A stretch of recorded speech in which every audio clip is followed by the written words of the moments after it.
Alléluia. Merci Seigneur pour ce soir de grâce. Merci pour ton esprit. Merci Éternel pour ce moment béni où nous croyons que ta parole va encore nous booster et nous faire comprendre les événements de ce temps qui nous permettra à aller de l'avant, à te servir et à prendre conscience que toi tu viens bientôt. C'est pourquoi, ô Père, je prie que tu oignes ta parole, qu'elle nous soit en bénédiction et que chacun de nous qui va l'écouter, son esprit change par la puissance du Saint-Esprit. Au nom du Seigneur Jésus-Christ de Nazareth. Amen. Amen, amen, amen. Que le nom puissant du Seigneur Jésus-Christ soit glorifié. Alléluia. Matthieu chapitre 24, versets 20 à 22. Et puis nous sautons pour prendre le verset 29 à 31. Matthieu chapitre 24, 20 à 22, 29 à 31. Mais à la maison, nous pouvons lire tout le contexte et toutes les parties que nous avons sautées pour comprendre ce que le Seigneur Jésus est en train de dire par rapport à la fin de temps. Je disais Matthieu chapitre 24, 20, 22 et 29, 31. Je m'en vais lire pour tout le monde au nom puissant du Seigneur Jésus-Christ de Nazareth. Priez pour que votre fuite n'arrive pas en hiver, ni un jour de sabbat. Car alors la détresse sera si grande qu'il n'y en a point eu de pareil depuis le commencement du monde jusqu'à présent et qu'il n'y en aura jamais. Et si ce jour était abrégé, et si ce jour n'était abrégé, personne ne serait sauvé. Mais à cause des élus, ces jours seront abrégés. Alléluia. Verset 29. Aussitôt après ces jours de détresse, le soleil s'obscurcira, la lune ne donnera plus sa lumière, les étoiles tomberont du ciel et les puissances des cieux seront ébranlées. Alors, le signe du Fils de l'homme paraîtra dans le ciel. Toutes les tribus de la terre se lamenteront et elles verront le Fils de l'homme venant sur les nuées du ciel avec puissance et une grande gloire. 31. Il enverra ses anges avec la trompette retentissante et ils rassembleront ses élus de 4 vents depuis une extrémité des cieux jusqu'à l'autre. Alléluia. Je voudrais qu'on lise aussi le même texte, mais dans Parole de vie, la version Parole de vie. Je m'en vais lire. Priez Dieu pour ne pas être obligé de partir vous cacher pendant la mauvaise saison ou un jour de sabbat. En effet, en ces jours-là, les gens souffriront beaucoup, beaucoup, beaucoup. Personne n'a jamais souffert comme cela depuis le commencement du monde jusqu'à maintenant. Et personne ne souffrira plus jamais comme cela. Si Dieu n'avait pas décidé de diminuer le nombre de ces jours-là, personne ne pourrait sauver sa vie. Mais il a décidé de diminuer le nombre de ces jours-là à cause des gens qu'il a choisis, que nous avons appelés les élus. Ces jours-là, les gens, ça c'est le verset 29, ces jours-là, les gens souffriront beaucoup. Et tout de suite après, le soleil ne brillera plus. La lune ne donnera plus la lumière. Les étoiles tomberont du ciel et les puissances du ciel trembleront. Alors, dans le ciel, on verra le signe qui annonce le Fils de l'homme. Et tout le peuple de la terre crieront et pleureront. Ils verront le Fils de l'homme arriver sur les nuages du ciel avec toute sa puissance et toute sa gloire. La trompette sonnera et le Fils de l'homme enverra ses anges et ils rassembleront tous ceux qu'il a choisis des quatre coins de la terre, d'un bout du monde à l'autre. Amen, amen, amen. Que l'Éternel ajoute une grande bénédiction à la lecture de sa parole. Et nous vous proposons comme thème ce soir, et peut-être que nous allons continuer là-dessus le vendredi. Le Seigneur l'a dit, le thème que nous vous proposons, à cause des élus. À cause des élus. Le texte tel que nous venons de le lire, nous sommes en train de voir comment est-ce que le Seigneur Jésus est en train de préparer son Église et comment il donne les avertissements au monde entier. Comment est-ce que nous connaîtrons que nous sommes vers la fin du temps prévu par Dieu? Et par rapport à ces textes, nous avons trois grandes leçons que nous voulons tirer par rapport à ce que le Seigneur Jésus-Christ est en train de dire. La première leçon, c'est que la crise actuelle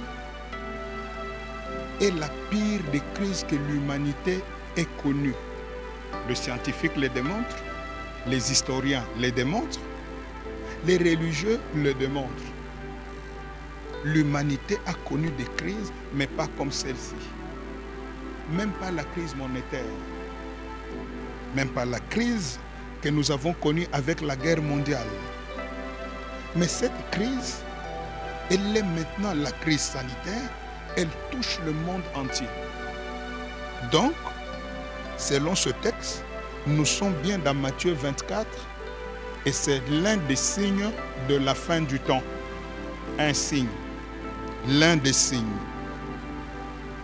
La deuxième leçon que nous tirons dans ce texte, le Seigneur dit que la crise qui viendra, la détresse qui viendra, la souffrance qui viendra, fera que personne ne sera en mesure de sauver sa vie. Personne. Cela veut dire quoi? La crise qui devrait venir et qui est venue, c'est une crise capable d'emporter toute l'humanité. Tout le monde y est exposé. Et nous le voyons, les présidents, quand ils veulent être dans une réunion, tous, ils sont en train de mettre leur masque. Lorsque Macron devait aller à Mulhouse, il se masque. Vous voyez Donald Trump, il est en masque. Je ne cite pas les autres. Tout le monde. Personne ne sait comment ça va arriver dans sa vie. Et nous le savons déjà en Angleterre, au Royaume-Uni. Le Premier ministre lui-même se retrouve déjà en quarantaine. Pourquoi? Parce que c'est une crise qui ne respecte, c'est un virus qui ne respecte ni l'autorité, ni l'argent, ni quoi que ce soit. Tout le monde peut être emporté. En d'autres termes, c'est une crise que personne ne peut maîtriser. Personne ne maîtrise. Et le Seigneur a prévu, personne ne peut sauver sa vie. Les scientifiques sont en train de faire des recherches, mais pas de solutions définitives. Et nous sommes en train de voir comment les gens meurent. Vous avez vu, pour ceux qui sont connectés et qui suivent, déjà aujourd'hui, une publication est partie. Les infirmières à New York, où la pandémie est maintenant très grave, en train d'implorer Dieu dans une salle de prière, dans une salle de soins, en train de prier, demander la faveur de Dieu. Pourquoi? Dépasser. En Italie, je crois, il y a 2 semaines, les médecins ont crié à la télévision à l'aide parce que personne ne maîtrise. La Chine, qui avaient crié victoire. Ils ont vaincu coronavirus Covid-19. Aujourd'hui, c'est rentré en Chine. Ils sont en train de dire que ça a été exporté et il y a déjà un nouveau cas de contamination locale. C'était parti, d'après eux, c'est revenu. Personne ne peut maîtriser. Personne ne peut sauver sa vie. Même le président chinois, quand il devait aller la première fois à Wuhan, il est allé avec des masques. Pourquoi? Il ne sait même pas protéger sa vie. Et le Seigneur Jésus est en train de dire clairement dans ce texte que ça sera une détresse. Et parole de vie est claire. Il dit les gens souffriront beaucoup, beaucoup, beaucoup. Et vous voyez, parce que selon l'éthique de la communication, on ne peut pas présenter quelqu'un en souffrance. On ne peut pas présenter un mort directement. Ce sont leurs éthiques, c'est leur manière de travailler.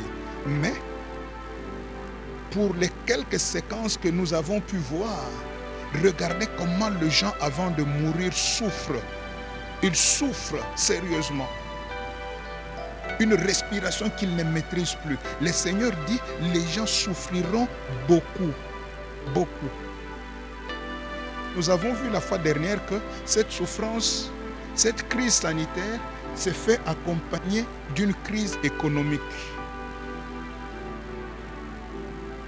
Et si cette crise, cette pandémie se répand comme dans nos pays, nous, Africains, on nous informe que ça sera compliqué. La parole de Dieu le dit.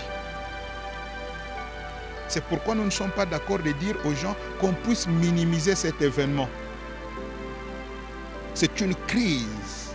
Le Seigneur avertit, la souffrance sera très grande. Cette crise. Prenons conscience. Ce n'est pas qu'il y a la peur, mais nous voulons annoncer ce que le Seigneur a dit. Et le Seigneur Jésus, quand il avance, il dit maintenant quelque chose de beau. Il dit le Père pouvait laisser cette crise emporter toute l'humanité parce que personne ne peut protéger sa vie. Alors il vient, il dit, mais à cause des élus, le Père va écourter cette souffrance. À cause des élus, le Père va diminuer le temps de la crise. Alléluia. Est-ce que quelqu'un peut dire à cause des élus? Dis encore à ton voisin, c'est à cause de nous les élus. Alléluia. Voilà l'espérance en Jésus-Christ. Voilà notre espérance, notre foi, notre confiance en Dieu. Cette crise, le Seigneur veut dire, cette crise ne durera pas. Cette crise passera. Pas parce que il y a Dieu, parce que les hommes sont forts, mais cette crise passera à cause des élus.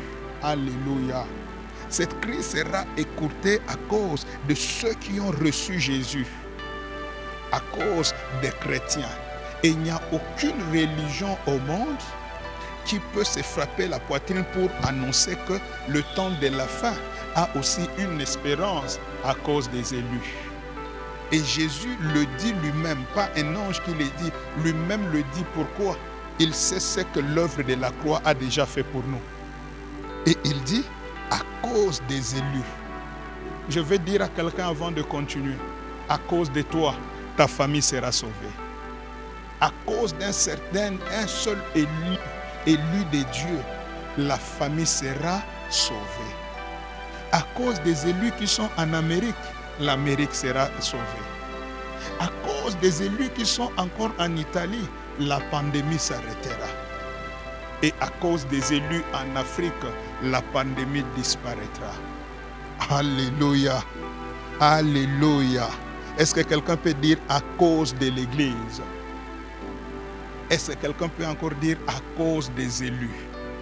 Voilà pourquoi j'invite celui qui n'a pas encore reçu Jésus. Profite de ce temps pour que tu deviennes du côté des élus et que tu sauves ta vie et que tu sauves la vie des autres. Amen, amen, amen. Troisième réalité dans ce texte. Comme nous venons de le dire, le Seigneur dit que le Père va écourter le temps de la crise. Mais le Seigneur maintenant annonce au verset 29 quelque chose encore de fort, du verset 29 jusqu'au verset 30. Il dit, après cette détresse, après cette souffrance, viendront encore d'autres signes.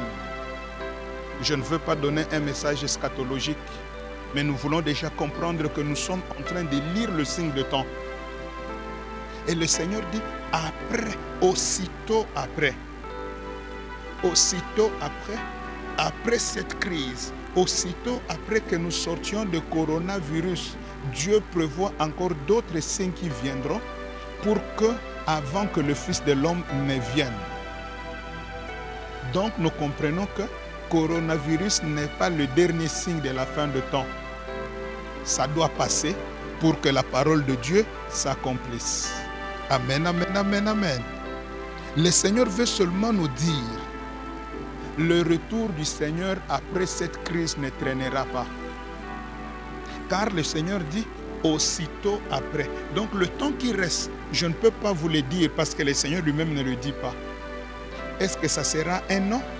Est-ce que ça sera 10 ans? Est-ce que ça sera 1 semaine? Mais le Seigneur dit aussitôt après, le soleil va s'obscurcir, la lune ne donnera plus ses éclats, les étoiles tomberont, les puissances des mondes des ténèbres qui sont dans le ciel tomberont, seront ébranlées. C'est alors que le Fils de Dieu ou le Fils de l'homme apparaîtra. Donc, ce n'est pas cette crise qui marque la venue directe de Christ, mais ça annonce son venue imminente. Imminente plutôt. Jésus arrive très bientôt, mais c'est à chacun de nous de se préparer. Le Seigneur va nous sortir de cette crise, mais que chacun de nous sache qu'après cette crise, le Seigneur vient bientôt. Alléluia. Alléluia. À cause des élus, la crise va passer. Mais maintenant, en quelques minutes, nous voulons comprendre le rôle des élus en ces temps de la fin. Parce que c'est à cause des élus. Dieu va sauver encore l'humanité. Comme il l'a fait avec Paul dans la barque, il a sauvé tout le monde à cause de Paul. Maintenant, les élus en ces temps de la fin, quel est notre travail? Pourquoi est-ce que le Seigneur permet encore de sauver à cause de toi et moi qui sommes chrétiens? Quel est notre travail en ces temps de la fin? Nous les élus, parce que c'est à cause de nous que Dieu écourte la souffrance. Mais pour que les élus fassent quoi? Amen, amen, amen. Alors, je propose 2 rôles des élus. 2 grands rôles seulement. Parce que c'est à cause de nous. La première chose que nous devons retenir, en tant que les élus de Dieu, en ces temps de la fin, tout ce que le Seigneur attend de nous en premier lieu, que sa parole soit connue au travers de ceux qui ne le connaissent pas. Amen, amen, amen. Donc le premier rôle des élus en ces temps de la fin, c'est annoncer encore la parole de Dieu. Annoncer avec vivacité la parole de Dieu. Évangéliser en un mot. Pourquoi le Seigneur nous dit ça? Parce qu'au travers du monde, il y a plusieurs personnes qui ne connaissent pas encore le Seigneur. Mais le Père a permis que cette crise vienne, que ce soit un enseignement qui pousse plusieurs à redonner leur vie à Jésus. Que les gens puissent se rendre compte qu'il n'y a que Jésus. Il n'y a que Jésus. Il n'y a que Jésus-Christ de Nazareth. Amen, amen, amen, amen. Et c'est un travail des élus. C'est à nous les élus de ramener le cœur du peuple vers Dieu. À cause des élus, Dieu protège. Mais ce sont les élus qui doivent annoncer la parole. Les gens ne peuvent pas être sauvés s'ils n'ont pas reçu Jésus comme Seigneur et Sauveur personnel. Amen, amen, amen. Lisons ce texte avant de continuer. Romains chapitre 10, verset 9 jusqu'à 15. Romains chapitre 10, versets 9 à 15. Voici ce que dit la Bible. Et ça concerne ceux qui n'ont pas encore reçu Jésus. Et il y a la partie qui concerne les élus. Je m'en vais lire au nom du Seigneur Jésus. Si tu confesses de ta bouche le Seigneur Jésus, et si tu crois dans ton cœur que Dieu l'a ressuscité des morts, tu seras sauvé. Tu ne peux pas être sauvé si tu ne l'as pas reçu et si tu ne l'as pas confessé. Car c'est en croyant du cœur qu'on parvient à la justice, et c'est en confessant de la bouche qu'on parvient au salut, selon ce que dit l'Écriture. Quiconque croit en lui ne sera point confus. Il n'y a aucune différence en effet entre les Juifs et les Grecs, puisqu'ils ont tous un même Seigneur qui est riche pour tous ceux qui l'invoquent. Tous ceux qui l'invoquent. Car quiconque invoquera le nom du Seigneur sera sauvé. Quiconque. Maintenant, il y a une question qui suit, ou une série de questions. Un questionnaire, verset 14. Comment donc invoqueront-ils celui en qui ils n'ont pas cru? Comment l'humanité ici va invoquer le Seigneur s'ils n'ont pas cru en Jésus? Comment ils vont invoquer Jésus? Et comment croiront-ils en celui dont ils n'ont pas entendu parler? Ils ne peuvent pas croire sans qu'ils n'aient entendu. Et comment entendront-ils parler s'il n'y a personne qui prêche? Amen, amen, amen. Et comment y aura-t-il des prédicateurs s'ils ne sont pas envoyés? Je m'arrête par là. Ici, il y a deux problèmes. Tout celui qui est encore dans le monde doit savoir que le salut n'est que en Jésus-Christ. Même celui qui est sur le lit des malades, celui qui est en confinement, doit retenir aujourd'hui que le salut n'est qu'en Jésus-Christ. Mais ce salut en Jésus-Christ passe par notre foi et par notre confession. Il faut confesser Jésus de sa bouche. Tu es mon Seigneur, tu es ressuscité des morts. Je crois et je te reçois. Et tu crois en ton cœur qu'il a été ressuscité des morts. Dès que tu as cru, alors le salut est possible. Tu peux être sauvé du coronavirus, mais tu seras aussi sauvé pour la vie éternelle. Amen, amen, amen, amen. Et nous voulons que ce temps de la fin soit le temps où plusieurs personnes qui n'ont pas encore reçu Jésus en profitent. En profitent. Amen, amen, amen. Mais la deuxième préoccupation, là, c'est le problème des élus. Comment ces gens vont-ils crier vers le Seigneur? Comment les gens vont aller vers Jésus et dire « Jésus, sauve-nous » Comment ils vont crier s'ils n'ont pas cru en Jésus? La question commence par les dessus. Comment peuvent-ils crier s'ils n'ont pas cru? Comment peuvent-ils croire s'ils n'ont pas entendu? Comment peuvent-ils entendre s'il n'y a personne qui parle? Et comment quelqu'un peut-il prêcher ou parler s'il n'est pas envoyé? Alléluia. Qu'est-ce que le Seigneur veut seulement dire en un mot? L'humanité, il y a encore beaucoup de gens qui doivent être sauvés dans l'humanité. Mais pour que ces gens soient sauvés, nous devons faire la mission comme celle d'Élie. Ramener le cœur du peuple de Dieu, vers l'autel du salut. Mais pour cela, il faut que les envoyés, il faut que les élus prêchent, parler de Jésus. Et quand nous aurons parlé de Jésus, ces gens qui auront entendu parler de Jésus doivent croire. Et quand ils auront cru, alors en ce moment, ils peuvent l'invoquer. N'invoquez pas un Jésus à qui vous n'avez pas cru. Commencez par croire en Jésus, alors invoquez-le.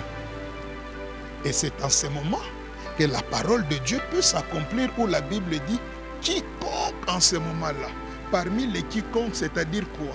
Et les vieux et les jeunes, les hommes et les femmes, les noirs et les blancs, les riches comme les pauvres, quiconque sans distinction, qui aura cru au Seigneur Jésus et qui l'aura invoqué, sera sauvé.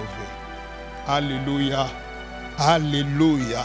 Même dans ton confinement, tu peux croire en Jésus, tu le reçois tel que tu écoutes ce message. Et lorsque tu l'invoques, tu seras sauvé. Amen, amen, amen. N'oublions pas que Jésus a dit, à cause des élus, le temps sera écourté. Et je vous rassure, à cause des élus, plusieurs sortiront de confinement en bonne santé, afin que la parole du Seigneur s'accomplisse. Amen, amen, amen. Alors qu'est-ce que le Seigneur nous recommande, nous les élus? Évangélisons. Prêchons Jésus. C'est le moment, au lieu de présenter nos vestes à la télévision, nos véhicules, nos maisons à la télévision, marquons seulement aux gens, Jésus t'aime. Donne ta vie à Jésus. Nous qui ne sommes pas confinés, encore évangélisons, même dans les villes où le coronavirus n'existe pas, comme à Lubumbashi, et nous rendons grâce à Dieu. Profitons ce temps, que ce soit un enseignement pour que les gens donnent leur vie à Jésus-Christ. Sur nos véhicules, nous pouvons être comme des fous de Jésus. Croyons en Jésus. Mettons ça devant nos maisons. Publions. Même toi qui es confiné en tant qu'élu, envoie des textos à tes frères et sœurs de partout. Parlons de Jésus. Disons à tout le monde, il n'y a de salut qu'en aucun autre nom. Il n'y a de salut que en Jésus-Christ. Le salut contre Corona, le salut pour la vie éternelle. Amen, amen, amen, amen. Ça, c'est le premier rôle des élus. Prêchons, annonçons la parole. Nous avons vu ça dimanche, comment Élie, un élu, a parlé. Il a parlé de Jésus, il a parlé de l'Éternel. Et l'Éternel s'est manifesté. Et le deuxième rôle, qui est le dernier, le deuxième rôle des élus. Nous rentrons dans Matthieu 24, le verset 20.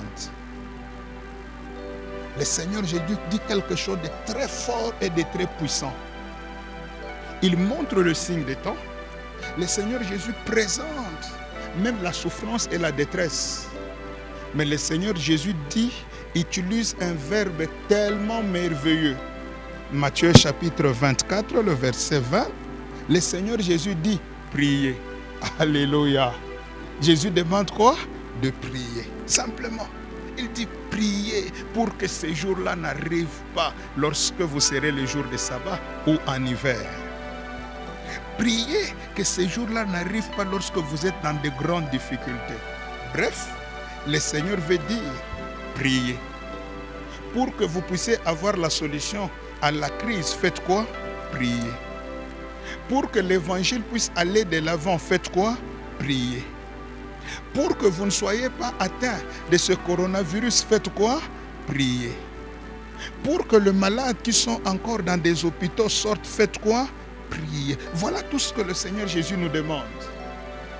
Nous les élus, à cause de nous les élus, beaucoup de choses changeront dans ce monde. Mais ce n'est pas une occasion pour nous de dire seulement, ayons foi dans notre foi. Avec quelle notre foi? Qu'est-ce que nous faisons de ça? Que faisons-nous de notre foi? La foi n'est pas abstraite. Jacques nous dit, la foi doit se démontrer par les œuvres. J'ai la foi en Jésus, j'évangélise. J'ai la foi en Christ, je suis en train de prier. Amen, amen, amen, amen. Dis à ton voisin, en tant qu'élu, nous allons prier. Alléluia, alléluia.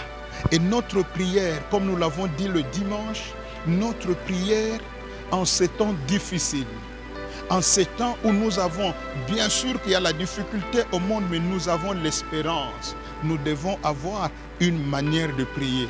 Et c'est ça la stratégie de cette semaine. Nous allons prier comme le Seigneur demande, en tant que les élus, mais nous allons prier comment? Comme les disciples l'ont fait. Les disciples ont fait cette prière. Dans Actes des Apôtres, chapitre 4, le verset 29 et 30, que nous connaissons bien. Dans ce texte, les apôtres sont en train de prier et ils disent au Seigneur, nous pouvons le lire parce que nous les connaissons quand même. Les apôtres sont les élus. Mais qu'est-ce qu'ils disent? Actes des apôtres, chapitre 4, 29 et 30. Et maintenant, Seigneur, vois leurs menaces et donne à tes serviteurs, donne à tes élus d'annoncer ta parole avec pleine assurance, en étendant ta main pour qu'il se fasse des guérisons, des miracles et des prodiges par le nom de ton saint serviteur Jésus. Alléluia. Ils ont demandé une chose dans leur prière. Donne à tes serviteurs. Mais comment tu vas nous donner? Nous voulons annoncer la parole. Nous voulons, ô Éternel, qu'il y ait des guérisons, qu'il y ait des prodiges. Mais toutes ces choses ne peuvent arriver que lorsque tu auras étendu ta main.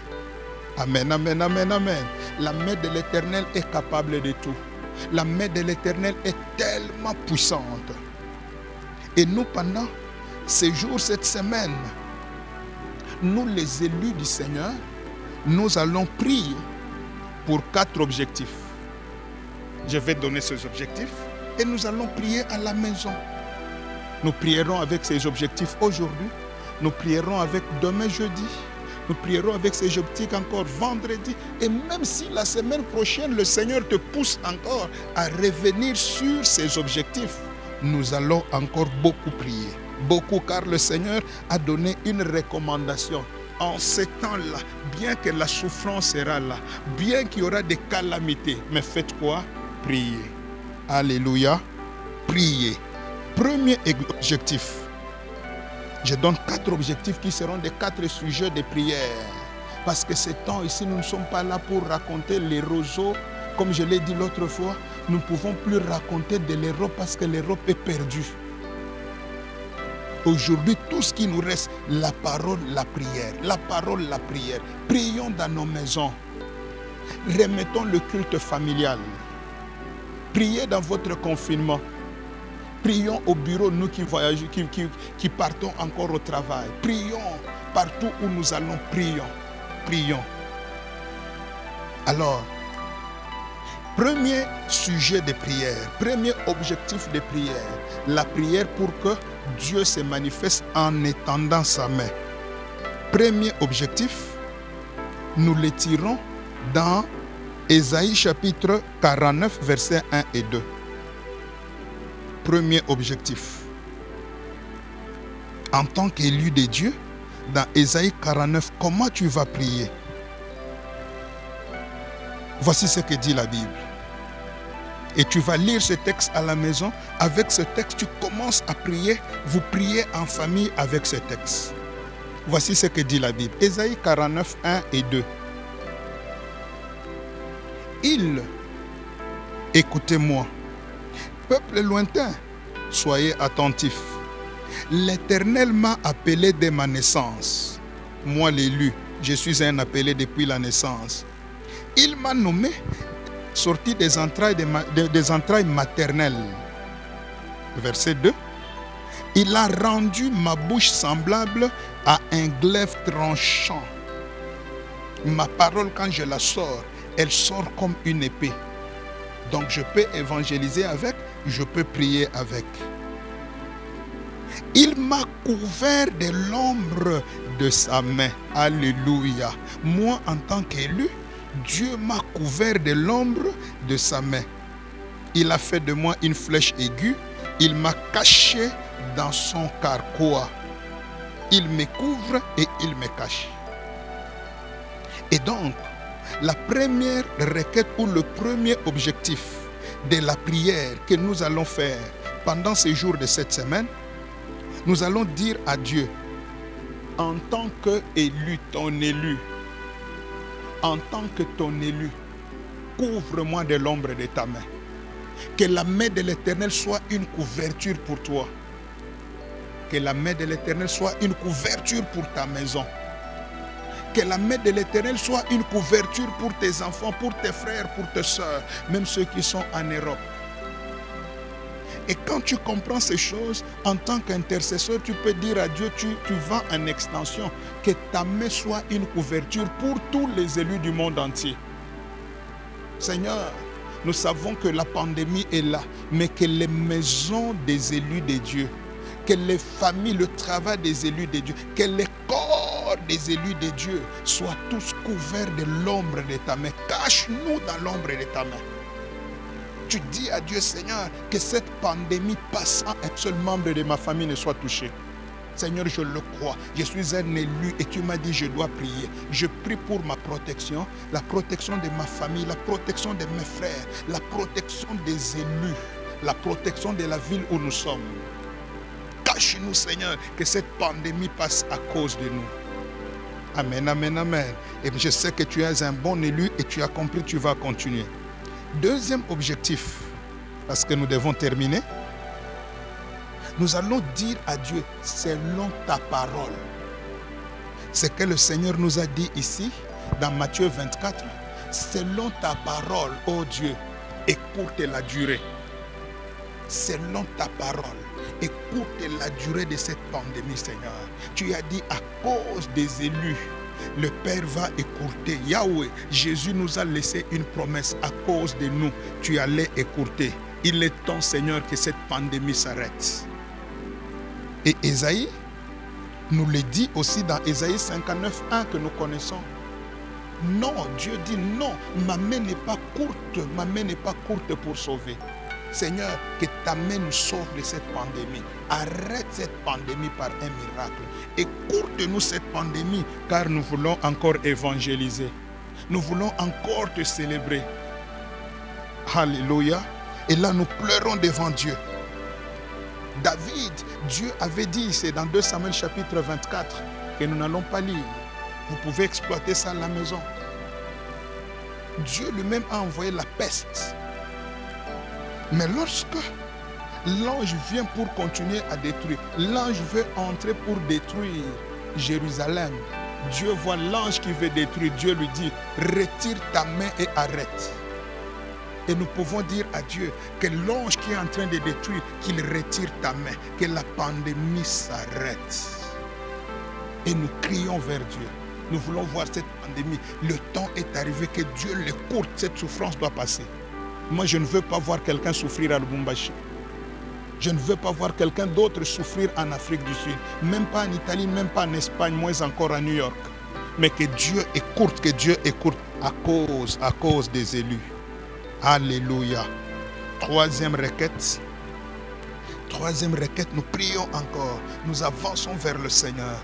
Nous crions. Vous pouvez prendre 10 minutes, 15 minutes de prière. Peuple de Dieu, ce n'est pas le temps de blaguer, le temps de tourner en rond. C'est le temps de prier, de chercher la face de Dieu. Criez vers Dieu, même dans votre confinement. Retrouvez votre ancienne Bible, lisez la Bible. C'est pourquoi je vous donne ces passages. Je sais qu'encore, dans Nombre chapitre 16, il y avait déjà une pandémie, il y a une crise. Les gens étaient en train de mourir. Mais nous avons vu un élu qui s'appelle Aaron. Il est allé entre le monde et les vivants pour dire à Dieu, c'est assez, écoute. Et Dieu a écouté la prière d'Aaron. Il s'est tenu entre les morts et les vivants et la plaie s'arrêta. Dieu peut écouter lorsque les élus crient. Alléluia. Troisième objectif de notre prière. La main de l'Éternel n'est pas courte, que Dieu écoute. Troisième, c'est ce que nous avons lu tout à l'heure des apôtres. C'est Actes 4, 29 et 30. Nous allons demander maintenant la main de l'Éternel. Que la main de l'Éternel soit étendue. Donne à tes serviteurs d'annoncer ta parole avec pleine assurance. Pour qu'ils se fassent quoi? Des guérisons. Premier objectif de la main de l'Éternel, elle était venue pour apporter quoi? Les guérisons. C'est au pluriel. Nous allons demander maintenant à Dieu en tant qu'intercesseur que la main de l'Éternel soit sur tous ceux qui sont malades à l'hôpital, dans tous les hôpitaux du monde. Que les gens qui sont en train de fabriquer les respirateurs puissent être surpris que la maladie a été écourtée et a disparu, car c'est l'Éternel qui l'a fait. Que les gens qui sont en train de manquer même de respiration, que la main de l'Éternel soit sur eux. Crions vers Dieu, crions peuple de Dieu.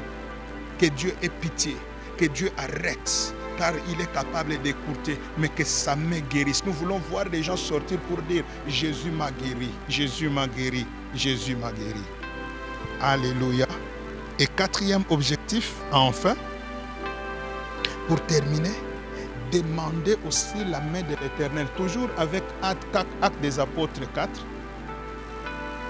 nous disons maintenant à Dieu, nous les élus, tu nous as donné 2 rôles, 2 missions. Prier, mais aussi évangéliser. Et nous allons maintenant dire à Dieu que la main de l'Éternel soit comme sur les apôtres, sur toute personne qui va évangéliser.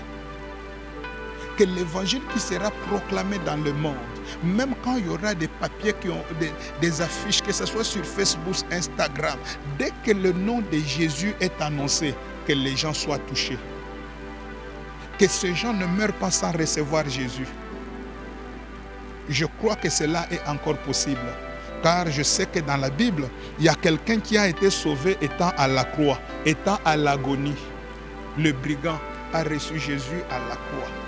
Quelqu'un peut recevoir Jésus bien qu'atteint, mais il ira au ciel. Mais nous dirons aussi à Dieu, nous sommes en train de demander que ces gens-là guérissent parce que nous voulons les évangéliser. Mais que la puissance de l'évangile reprenne. Que la puissance de l'évangile encore monte. Quand quelqu'un parlera seulement de Jésus, il dit seulement Jésus t'aime. Que le feu de l'évangile s'élève dans le cœur. Que même les incrédules deviennent faciles tendres. Parce que ma prière tous les jours est que après cette crise, que les églises soient remplies de fidèles à la gloire de Jésus. Amen, amen, amen, amen. C'est comme ça que vous allez comprendre que la force de l'évangile est cachée dans la main de l'Éternel. Lorsque la main de l'Éternel est en action, l'évangile sera apporté avec autorité et puissance. Amen, amen, amen. J'ai un témoin dans la Bible. Dans Ézéchiel, chapitre 37, Ézéchiel dit, pendant qu'il avait commencé à parler de la part de Dieu, les ossements, il y a eu un mouvement. Les ossements se sont déplacés les uns les autres. Ils ont quitté le coin où ils étaient parce que la parole était annoncée. Mais la parole d'Ézéchiel ne pouvait pas être puissante sans la main de l'Éternel. C'est pourquoi, au verset 1, il dit, la main de l'Éternel fut sur moi. Donc la force de l'évangile, la force de la parole qui faisait que les ossements écoutent la parole et qu'ils changent, c'était la main de l'Éternel qui accompagnait l'évangélisation. Et j'annonce, au travers de cette crise et après cette crise, l'évangile va reprendre sa place grâce à la main de l'Éternel. Alléluia. À cause des élus, la pandémie va passer. À cause des élus, les malades vont guérir. À cause des élus, la pandémie n'entrera pas dans certaines maisons, dans certaines villes. Tout ça à cause des élus. Mais pour cela, que les élus prient, que les élus annoncent Jésus. Amen, amen, amen. De là où tu es, tu vas fermer ton carnet, tu vas fermer ta Bible. Tu es un élu. Tout ce que tu vas d'abord demander à Dieu. Les élus vont demander à Dieu maintenant, donne-moi la capacité d'annoncer ta parole, donne-moi la capacité de prier. Mais toi, qui n'es pas encore élu, tu peux dire à Dieu, Seigneur, je viens de comprendre ta parole. Je confesse de ma bouche aujourd'hui, Jésus, tu es Seigneur. Je le crois dans mon cœur. Sauve-moi, Éternel. Je reçois Jésus comme Seigneur et Sauveur personnel. Et un miracle arrivera. Tu deviendras aussi un élu du Seigneur. Et à cause de toi, tout le monde sera protégé. Nous sommes inclinés en prière. Demande maintenant à Dieu, toi qui es élu, que la puissance de l'évangile puisse encore évoluer et que le malade soit guéri. Que Dieu protège ta famille, que Dieu protège ta vie. Qu'aucun fléau ne s'approche de ta tente parce que ta maison à toi est couverte par la main de l'Éternel. Que la main de l'Éternel couvre ta maison. Que la main de l'Éternel couvre ta santé. Que la main de l'Éternel couvre le bureau où toi tu entres. Car Dieu t'a connu, tu es un élu. Et un miracle arrivera. Un miracle arrivera. Un miracle arrivera. Continue avec les 4 requêtes. Et Dieu nous fera encore beaucoup de grâce. Pour ce soir, que le Seigneur vous bénisse abondamment. Amen.